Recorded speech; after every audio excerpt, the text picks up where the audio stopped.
आइए शुरू करते हैं। आज हम लोग पढ़ेंगे करवक,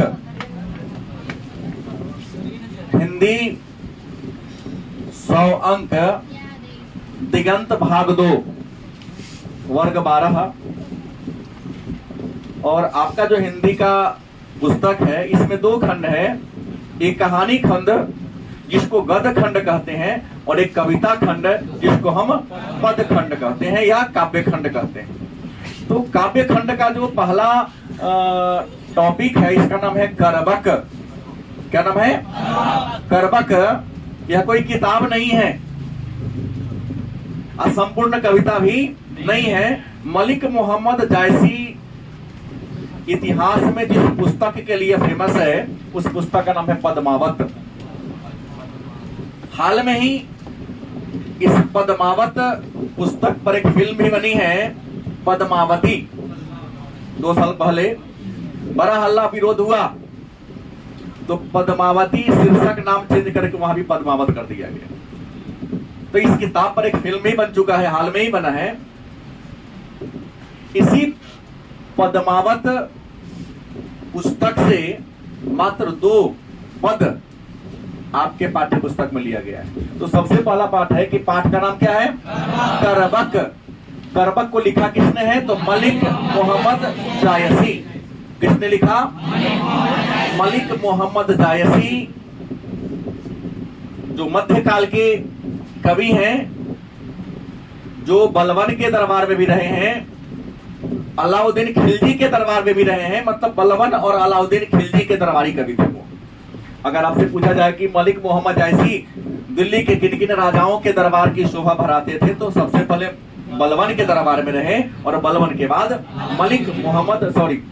अलाउद्दीन खिलजी, जिन्होंने घोड़ा दागने की परंपरा शुरू किया था, नहीं, चेहरा लिखने मतलब हुलिया लिखने की परंपरा शुरू किया था, और जिन्होंने मूल्य नियंत्रण या बाजार नियंत्रण की नीति को अपनाया था, उसी राजा के दरबार में रहते थे। कौन?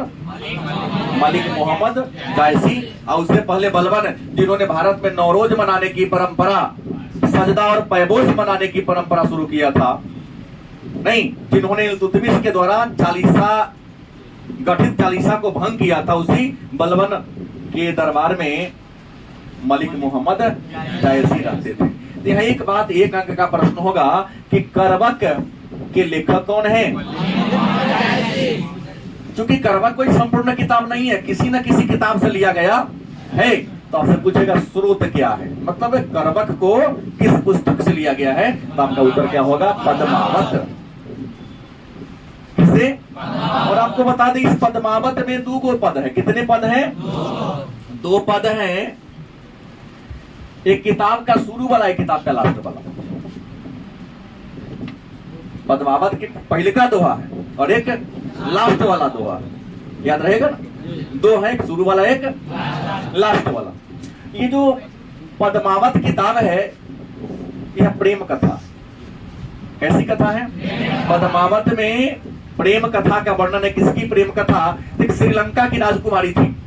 कहाँ की? श्रीलंका को सिंघल द्वीप भी कहते हैं, श्रीलंका को सिंघल द्वीप भी कहते हैं, सिलोन भी कहते हैं। श्रीलंका को सिंघल द्वीप भी कहते हैं और सिलोन भी कहते हैं। तो श्रीलंका की एक राजकुमारी थी जिनका नाम था पद्मावती। क्या नाम था? इसी पद्मावती और रतन सेन के बीच जो प्रेम प्रसंग है, उस प्रेम प्रसंग का जिक्र पद्मावत में किया गया। इसके अलावा पद्मावती कितनी सुंदर थी, उसके सौंदर्य का भी मतलब नख से, पैर की अंगुली से लेकर शिखा तक, माथा तक के पूरे सौंदर्य का चित्रण किया।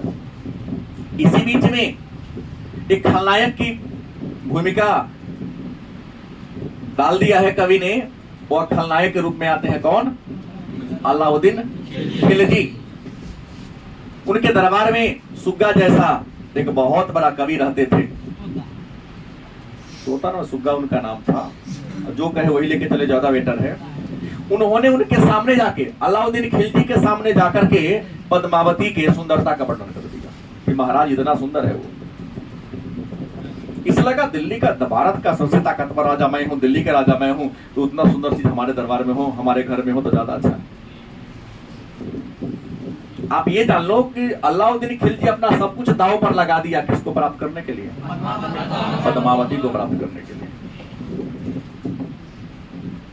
कई बार अटैक किया चित्तौड़ पर। चित्तौड़ के राजा थे रतन सिंह। चित्तौड़ पर आक्रमण करते हैं, हालांकि एक आध बार पराजित भी होते हैं, लेकिन जीतते हैं। जीत कर रतन सिंह को बंदी बना के ले आते हैं, और बंदी बना के लाता है तो सौदा करता है कि रतन सिंह को तब छोड़ेंगे जब पद्मावती मेरे पास आएगी। लेकिन पहले की जो कन्याएं थी, लड़कियां थी, ऐसी नहीं थी कि सर जी हमको ऐसे करे, उठाओ और माथा फोड़ दे, होगा तो हिसाब फरिया लगा दोनों के बाप। तो सीधा कहता है कुछ बदमाशी करे कोई, उठाओ रोड़ा, घर में लड़ने के लिए मुंह थोड़ी ना। विद्वान लिखते हैं कि सीधा पद्मावती रूप बदली, सैनिकों के साथ दिल्ली पर अटैक कर दिया था, और जेल में से रतन सेन को क्या कर दिया? चुरा लिया। अलाउद्दीन खिलजी को बाद में जला रहे तो पद्मावती आई थी, जेल तोड़ के रतन सेन को क्या हो गई? लेके चल गई, लेकिन आपको पता भी नहीं चला। तो बहुत एक वीरांगना भी थी। अंततः कई बार ये हुआ, अंत में अलाउद्दीन खिलजी कहते हैं कि कम से कम सामने से नहीं तो आईना के माध्यम से भी दिखा दो, दीदार करा दो एक बार। लेकिन एक बार आक्रमण करते हैं रतन सिंह, क्या होते हैं? हार जाते हैं, और अंत में पद्मावती को प्राप्त कर ही लेता। तब तक राजपूतों में एक परंपरा थी, जौहर प्रथा। कैसी प्रथा? मतलब पति जब लड़ाई में हार जाए तो राजपूत परिवार की परंपरा थी, सारी महिलाएं जिनको अपने अस्मिता सम्मान का ख्याल था, जिंदा अपने आप को आग में कूद जाती थी। आग जलते रहता था, कूद जाती थी। इसी परंपरा को जौहर प्रथा करते हैं। यही कहानी पूरा इस पद्मावत का है। हमने शॉर्ट में कहा है। अच्छा, आग में जाकर शरीर नहीं जलेगा। हमने कहा जिंदा कूद जाती थी आग में, मर जाती थी, ऐसी तो पद्मावत फिल्म में दिखाया गया होगा। जौहर करना मतलब अपने आप को मार देना जिंदा। तो कविता को पढ़ने से पहले एक आपके मन में इच्छा होगा कि कवि का परिचय दे दे, क्योंकि पूछ देता है 2 नंबर में, कहीं पूछ दे कि मलिक मोहम्मद जायसी का परिचय दें। किनका परिचय दें? तो मलिक मोहम्मद जायसी हिंदी साहित्य के मध्यकाल के, या यूं कहें मुसलमान काल के एक महान कवि थे। इन्हें प्रेम पीर का कवि कहा जाता है, क्योंकि प्रेम कथा है। मलिक मोहम्मद जायसी हिंदी साहित्य के मध्यकाल के कवि है। इन्हें प्रेम पीर का कवि कहा जाता है। इनका जन्म संभवतः 1492 ईस्वी में और मृत्यु 1548 ईस्वी में हुआ था। इनका निवास स्थान उत्तर प्रदेश के जायस नगर में था। जायसी नाम था, अपने गांव के नाम पर टाइटल रख दिया मलिक मोहम्मद जायसी, क्योंकि इनका जायस नगर में, उत्तर प्रदेश के जायस नगर में इनका जन्म हुआ था। यह मैंने पहले ही कहा किनके दरबार में रहते थे। तो मलिक मोहम्मद जायसी बलबन और अलाउद्दीन कहाँ के राजा थे? दिल्ली के राजा थे। अलाउद्दीन खिलजी इन्हीं के दरबार में दरबारी कवि के रूप में काम किए थे। इन मरने के बाद इनका कब्र कहाँ है? इनका कब्र कहाँ है? अमेठी। अमेठी से सोनिया गांधी चुनाव लड़ती है, जानते हैं कि नहीं? अमेठी से कौन लड़ती है? श्रीमती सोनिया गांधी चुनाव लड़ती है। तो अमेठी इनका कब्र है, मतलब मरने के बाद उनको दफनाया गया। इनके पिता का नाम मलिक शेख ममरेज, पिता का नाम मलिक शेख ममरेज, और इनके गुरु जिन्होंने इनको शिक्षा दिया था, दीक्षा दिया था, तो इनके गुरु का नाम था शेख मोहिदी। शेख, और दूसरा का गुरु सैयद अशरफ जहांगीरी। शेख मोहिदी और सैयद अशरफ जहांगीरी किनके गुरु थे? मलिक मोहम्मद जायसी के गुरु थे। इनकी रचना की बात करते, प्रश्न पूछ देता है वस्तुनिष्ठ में, पूछ देगा ना, तो हम सब रट लिख लेते, याद कर लेते हैं, जो पूछेगा उत्तर दिया जाएगा। मलिक मोहम्मद जायसी के द्वारा लिखा गया किताब कौन कौन है, पुस्तक कौन कौन है?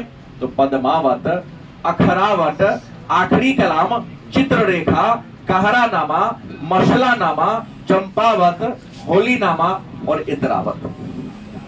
इसमें सबसे प्रसिद्ध है, और इस पद्मावत से ही मलिक मोहम्मद जायसी पूरी दुनिया में फेमस हो गए। और पद्मावत कैसी कथा है? प्रेम कथा है। कैसे? प्रेम कथा है, खड़ा हो जाइए, कोई दिक्कत नहीं है। कुछ देर के लिए हम जब खड़ा है तो आप क्या दिक्कत है, खड़ा हो जाइए। ऊपर का बैठने का तो परमिशन नहीं देंगे, नहीं तो छो पुराइए, ये ना उपाय। दिक्कत आप लोगों का है कि जब विषय चल रहा था तो आप लगाना छोड़ दिए, गलत की सही, आते ही नहीं थे, उसके अनुसार मैंने बांट लिया। और जिसको ज्यादा दिक्कत हो रहा है 8 में पूरा सीट खाली है, किसी पैसे पर नहीं है, कष्ट नहीं ये कीजिएगा तो आपको परेशानी होगी। 8 से 9 सक्षम है तो आप आ जाइए, इसके बाद दोबारा नहीं कहूंगा। तो एक बार और दोहरा लेते हैं, मेरे साथ दोहराएंगे आप लोग। करबक के लेखक, करबक स्रोत, करबक का स्रोत क्या है? करबक में कितने पद हैं? पहला पद पद्मावत के शुरू वाला दोहा है, लास्ट वाला लास्ट वाला। मलिक मोहम्मद जायसी का जन्म हुआ था 1492 में, मृत्यु। मलिक मोहम्मद जायसी का निवास स्थान कहाँ था? जायस नगर, किस राज्य में? इनकी कब्र कहाँ है? कब्र कहाँ है? मलिक मोहम्मद जायसी के पिता का नाम मलिक शेख, मलिक शेख। गुरु का नाम है शेख मोहिदी सैयद अशरफ जहांगीरी, शेख मोहिदी और सैयद अशरफ जहांगीरी। रचना मलिक मोहम्मद जायसी के प्रमुख रचना है पद्मावत, अखरावत, आखिरी कलाम, चित्ररेखा, कहरा नामा, मसला नामा, चंपावत, होली नामा और इतरावत। इनकी प्रमुख रचना है। कल का होमवर्क रहेगा सारा जो मैं पढ़ा रहा हूं, ये पद्मावत से लिया गया है। और पद्मावत जो है, इस पद्मावत में के जो नायक है, नायक माने हीरो, नायक माने हीरो, माने मेन पात्र। पद्मावत के मुख्य पात्र कौन है? रतन सेन। कौन है? और रतन सेन कहाँ के राजा हैं तो सबको पता है, चित्तौड़ का। कहा है? चित्तौड़ का राजा ना कह के हम मेवाड़ का राजा कहे तो बेटर होगा, क्योंकि चित्तौड़ क्या थी? राजधानी थी। चित्तौड़ क्या थी? दौरा का लियो, चलो ठीक है। चित्तौड़ क्या था? राजधानी। राज्य कौन था? याद रखेंगे, कहाँ के राजा थे? ऑप्शन में मारना रहे तो पद्मावत के नायक कहाँ के राजा थे? मेवाड़ या चित्तौड़ के राजा थे। और पद्मावत के नायिका कौन है? पद्मावती। कौन है? कहाँ की राजकुमारी थी? सिंघल द्वीप की। और पद्मावती का विवाह किससे हुआ था? पद्मावती का विवाह किससे हुआ था? रतन सेन से। और पद्मावती को कौन प्राप्त करना चाहता था? और अलाउद्दीन खिलजी ने मेवाड़ या चित्तौड़ पर आक्रमण क्यों किया? पद्मावती को प्राप्त करने के लिए, राज छीनने के लिए नहीं, केवल और केवल पद्मावती को प्राप्त करने के लिए उस पर क्या किया था? हमला किया था, अटैक किया था। गलत की सही? ये जो पद्मावत है, प्रेम की कथा। कैसी कथा है? प्रेम की कहानी है। किसके किसके प्रेम की? रतन सेन और पद्मावती के बीच के प्रेम की कथा है। तो आइए एक लाइन और कि मलिक मोहम्मद जायसी बलबन और अलाउद्दीन खिलजी के दरबार में रहते थे। क्योंकि यहाँ पर पूरा लिखेंगे तो लेट हो जाएगा, तो उम्मीद है, हमने कहा था सारे बच्चों के हाथ में 100 अंक के जो ये हिंदी की पुस्तक है, बीटीसी की पुस्तक है, सबके हाथ में होनी चाहिए। नहीं होगा तब विद्यार्थी नहीं है। नहीं, संस्कृत में किसी ने लिखा पुस्तकें भी छात्रा, पुस्तक से पहचान होती कि आप छात्र हैं। और जटा भी तपसा, जटा है तो आप तपस्वी दिखाई देते हैं, जटा है तो आप तपस्वी दिखाई देते हैं, और पुस्तक है तो आप छात्र दिखाई देते हैं। चलिए शुरू करें। लिखा है, कुछ लाइन लिख दिया हूं। पहला पद है, एक नैन कवि मोहम्मद गुनी। देखिए, मलिक मोहम्मद जायसी को बचपन में चेचक हो गया था। क्या हो गया था? जिसको गांव में गोसाई कहते, गोसाई कहते गांव में। मतलब मलिक मोहम्मद जायसी को क्या हो गया था? चेचक। उस चेचक के कारण इनका रूप खराब हो गया था। और चेचक इतना भयंकर था, जान लो, चेचक से इंसान की मृत्यु भी हो जाती। इन चेचक के कारण इनका बायां आंख का रोशनी चला गया था, माने बायां आंख से क्या हो गया था, अंधे हो गए। एक तो हमारे पास बहुत है चेचक के निशान है चेहरा पर। ओमपुरी को देखे फिल्म में, हाँ पूरा पूरा गड्ढा गड्ढा तो चेहरा पर है। तो चेचक के कारण इनका चेहरा खराब हो गया था, बदसूरत हो गया था, और एक आंख से भी ये अंधे हो गए थे। तो वही कभी कहते हैं कि अंधा होकर भी देखो, इंसान सुंदर है तो उसकी कोई पहचान नहीं है। आप में कुछ गुण है कि नहीं, गलत कि सही? आपके अंदर क्वालिटी होनी चाहिए। चमड़ी का रंग तो पैसा है तो कल भी बदला जा सकता है, गलत कि सही?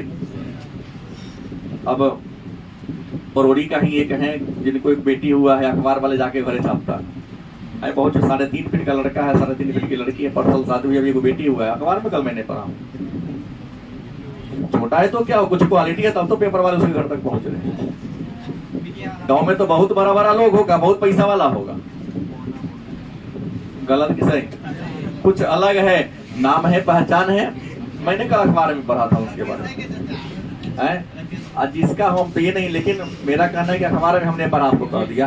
क्या लिखा कि एक नैन कवि मोहम्मद गुनी, मतलब मलिक मोहम्मद ऐसी कहते हैं कि हमारे पास कितने आंख हैं?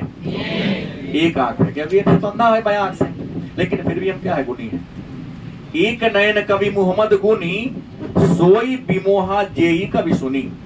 मलिक मोहम्मद ऐसी खुद के बारे में कहते हैं कि हमारे पास एक ही आंख, एक नयन कवि मोहम्मद गुनी, एक आंख वाला होकर भी मोहम्मद मतलब मलिक मोहम्मद क्या गुनी है। सोई बिमोहा से ही कवि सुनी, जो सुनता है हम पर मोहित हो जाता है। गलत सही न कहता है, अरे चमड़ी का रंग उजला होने से क्या होता है, कठिन निमन होना चाहिए। गलत नहीं बोल रहा हूं। अब भगवान उज्जर बना दिए भूअर, अब नमूह नाक को पते नहीं चल रहा है, वो सुंदरता लेके क्या आचार करेगा? बनावट अच्छी होनी चाहिए, आंख आंख जैसा, नाक नाक जैसा। हाँ खूब उज्जर बने मुंह बना दिया, यहाँ है वो यहाँ कर दिया, ये नहीं चलेगा। मलिक मोहम्मद ऐसी क्या लिखते हैं कि एक नयन कवि मोहम्मद गुनी, याद रहेगा ना, मतलब एक आंख से मलिक मोहम्मद ऐसे क्या है, गुनी है। गुनी मन अंधा होता है, जाड़े धरती के पोषण सारा कह दिए। फिर एक नयन कवि मोहम्मद गुनी, अर्थात एक आंख से मलिक मोहम्मद ऐसे क्या गुनी है, एक आंख का होकर भी क्या है, गुणवान है। सोई भी मोहा जयी कवि सुनी, जो उनके बारे में सुनता है उन पर क्या होता है, मोहित हो जाता है। किनके नाम को सुनकर लोग मोहित हो जाता है? और कितनी आंख होकर भी गुनी है, एक आंख होकर। लिखे हैं चांद जैस जग विधि अवतारा। चांद मतलब चंद्रमा, जैस मतलब जैसा, विधि जग विधि अवतारा, मतलब भगवान ने चंद्रमा की तरह हमको इस धरती पे उतारा। चांद जैसे जग विधि अवतारा, अर्थात मलिक मोहम्मद ऐसी कहते हैं कि भगवान ने, विधाता ने हमको चंद्रमा के समान बनाकर धरती पर क्या किया, भेजा। दिन कलंक किन उजियारा, हमके कलंकित बना दिया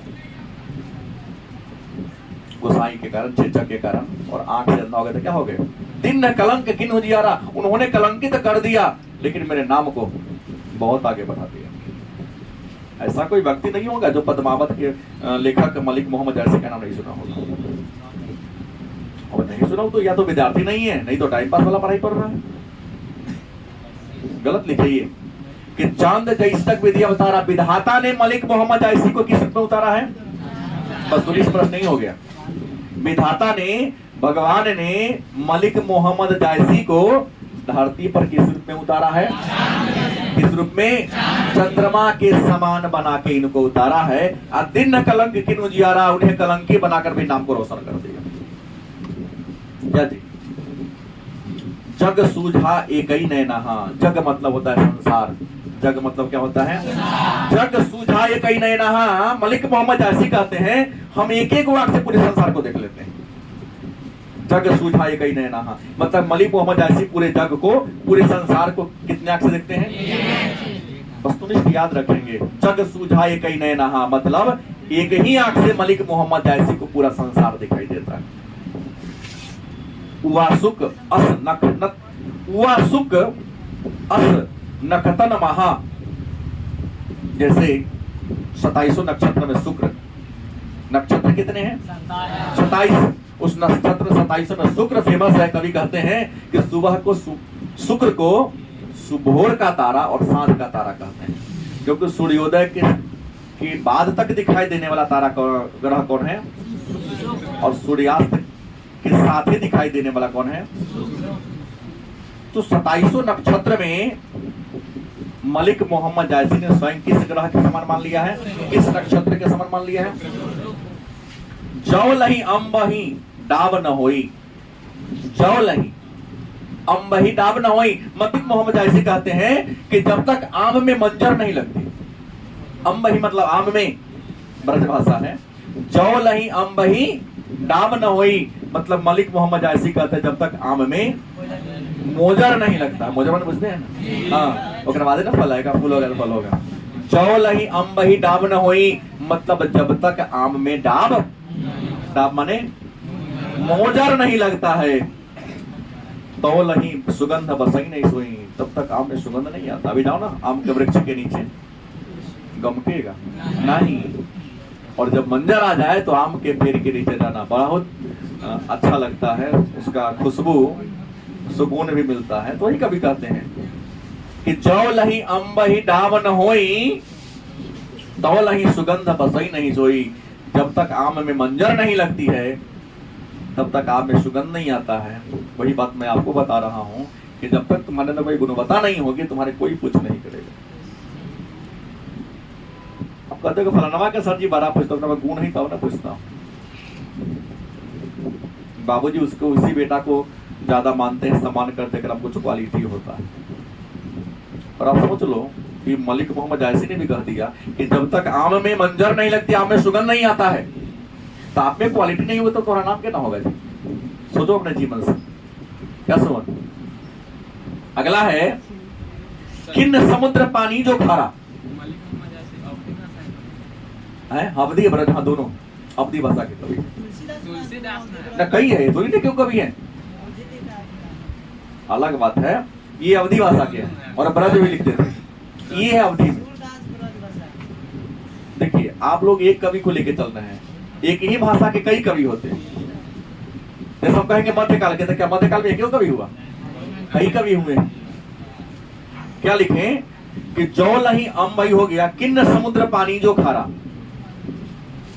समुद्र के पानी को किसी नमकीन बना दिया विधाता ने। किन्न समुद्र पानी जो खारा मतलब विधाता ने, भगवान ने समुद्र के पानी को क्या बना दिया? नमकीन बना दिया। तो अति भयउ असुझा पारा, नमकीन तो बना दिया, कुछ अवगुण तो दे दिया, लेकिन इतना विशाल बना दिया कि आर पर आप देख नहीं सकते। जो सुमेरु त्रिशूल विनाशा भा कंचन गिरी लागा कासा। जो सुमेरु, सुमेरु एक पर्वत का नाम है, उस सुमेरु पर्वत को भगवान शिव ने त्रिशूल से खंड खंड कर दिया।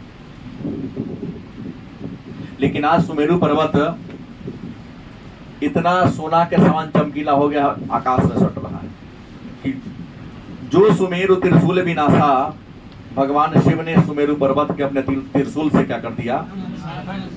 छत पे छत तोड़ दिया, खंड खंड कर दिया। लेकिन आज वो सुमेरु पर्वत सोना के समान, कनक के समान, मतलब सुंदर होकर आकाश तक क्या हो रहा है? सट रहा है। देखो जीवन में आगे बढ़ने के लिए संघर्ष होता है और रास्ते में थोड़ा सा परेशानियां होती है। जैसे मैं बता दूं, एक मूर्तिकार था, गांव में रोजगार नहीं मिल रहा था, तो रोजगार की तलाश में किधर गया? शहर की ओर गया। रोजगार की तलाश में कहा चला? शहर की ओर चला। हाथ में छेनी और हथौड़ी लेके चल रहा था, जंगल के रास्ते से जा रहा था। जंगल में पत्थर था, एक थका हुआ था, देखा पत्थर था, देखा बैठते हैं मन लगाने के लिए, कुछ मूर्ति बनाना शुरू कर दिया उसने। एक पत्थर को उठाया, जैसे छेनी हथौड़ी का प्रहार किया, पत्थर का तो नहीं भाई, हम जैसा वैसा ही मुझे रहने दो, हम इस कष्ट को झेलने वाले में से नहीं। मूर्तिकार ने उसे छोड़ दिया। बगल में दूसरा पत्थर था, उस पत्थर को उठाया, उसका मूर्ति बनाना शुरू कर दिया। उस पत्थर से क्या बना दिया? मूर्ति बना दिया। मूर्ति बना के वही क्या कर दिया? छोड़ दिया। आगे जा रहा था, बगल के पड़ोसी गांव में पहुंचा, देखा कि भव्य मंदिर तैयार है, मूर्ति तो है नहीं। मूर्तिकार की खोज हो रही थी कि कोई मूर्तिकार है तो मूर्ति बनाते। उसको सब जानता था, फेमस था, मूर्तिकार है। इसको देखा कि आप एक मूर्ति बना दो, कहा अभी तो बनाया हूँ, जाके ले लीजिए आप लोग। मैं बैठा था, मन नहीं लग रहा था, मैंने बना दिया। गांव के लोग गए उस जंगल में, जो पत्थर का मूर्ति था उठा के लाया। अब बगले में एक और पत्थर, नारियल थोड़े को होते, उसको उठा लेके आया, मूर्ति बनाया, मंदिर के अंदर गर्भगृह में डाल दिया। जो पत्थर लाया मंदिर के बाहरी गेट पर रख दिया।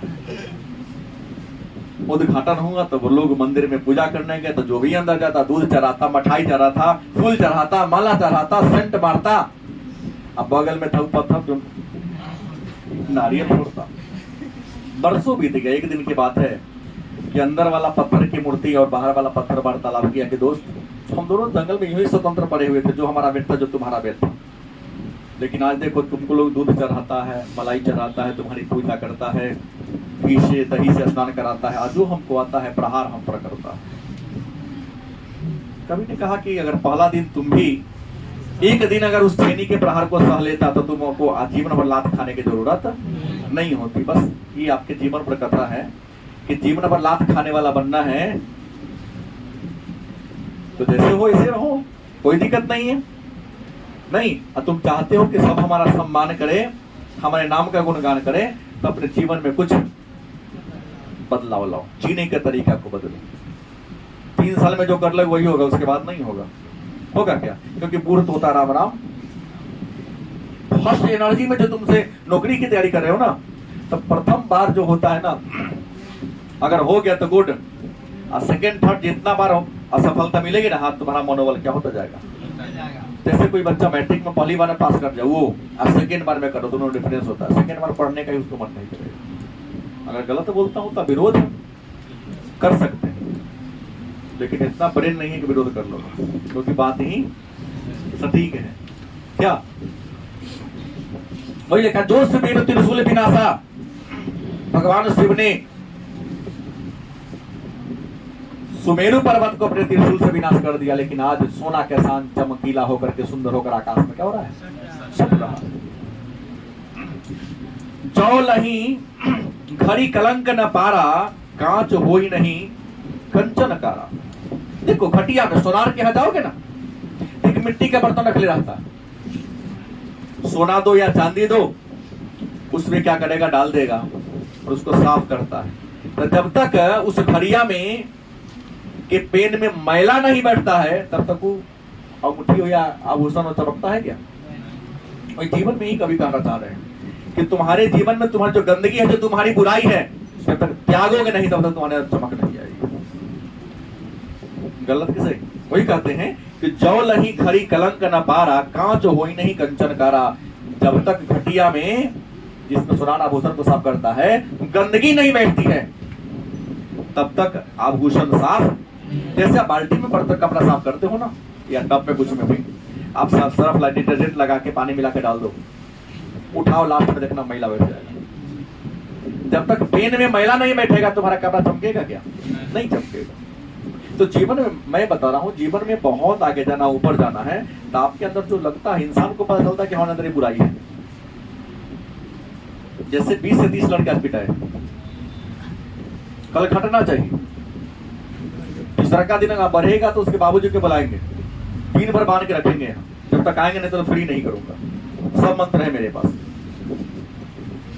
दशहरा तक के छुट्टी से पहले षष्ठी तक हिस्ट्री पॉलिटिकल रन करा देना है, पैजे ना हो। क्रैश कोर्स में ये चलता है, सुनाओ नहीं तो पिटाई को।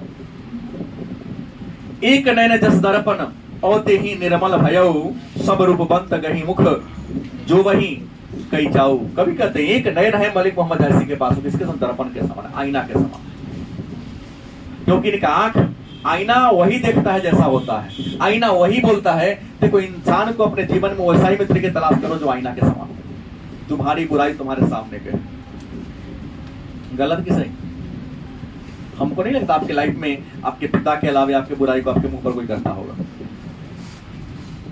कहोगे तो ला हमको इना कहते ला लाठी का पीट दे। वही कवि कहते हैं कि एक नयन जस दर्पण और ही निर्मल भयो, मलिक मोहम्मद जैसी के बाद आंख कितने हैं? किसके समान है?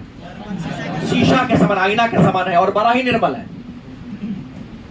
सब रूप बंत गही मुख, जो बहिन कई जाऊ और सारा रूपवान उस काला के आदमी के आए में पीछे पीछे उनका रूप निखार रहा है, उनके गुण को गा रहा है। पहला पद है उम्मीदें समझ में आया होगा, कुछ तो कुछ बुझाया होगा। रात में दोबारा इसको अपलोड कर देंगे, देख लीजिए, टाइम मिले तो, डाटा बचे तो। दूसरा पद, दोनों बात बोल दिया। दूसरा पद है मोहम्मद यही कवि जोड़ी सुनावा। देखो पहले का पद में मलिक मोहम्मद जैसी ने अपनी विशेषताओं को बताया है। पहला पद में किस बात का जिक्र है? पूछतेगा ना कि करबक के पहले पद में किस बात का वर्णन है, तो करबक के पहले पद में मलिक मोहम्मद जायसी ने अपने विशेषताओं को, अपने कमियों को, अपने गुणों का उजागर किया है। पढ़ने से तो यह बात लगा है। दूसरा है मोहम्मद यही कवि जोड़ी सुनावा। मलिक मोहम्मद जायसी कहते हैं कि हमने पद्मावत को जोड़ जोड़ के सुनाया है। क्या जी? मोहम्मद कवि यही कवि जोड़ी सुनावा, सुना जो प्रेम पीर गा पावा। कि हमने इस कविता को जोड़ जोड़ कर सुनाया है, अपने लिखा है, अपने सुनाया है। आज जिसने भी इस कविता को सुना प्रेम का पीर हो गया, क्योंकि प्रेम कथा है। सुना जो प्रेम पीर पागा पावा, जोड़ी लाई रकत के लई। हमने इस कविता को खून की रूपी लई से जोड़ा। रकत माने खून होता है, लई माने जोड़ साटने वाला। हमने इस कविता को अपने खून की लई से क्या किया है? गाढ़ी प्रीत नए नजल भई, और अपने प्रेम रूपी आंसू मतलब आंसुओं से क्या किया? भिगाया है। आंसू, प्रेम रूपी आंसू से क्या किया है? भिगाया है। औ मन जानी कविता अस किन्हा, हमने यह जानकर यह कविता को लिखा। औ मन जानी कविता अस किन्हा, हमने यह जानकर इस कविता को लिखा। मको यह रहे जगत मह चिन्हा, मैं रहूं या ना रहूं इस कविता के रूप में हमारी नाम रहे। क्योंकि इंसान मर जाता है लेकिन इंसान की कृति नहीं मरती।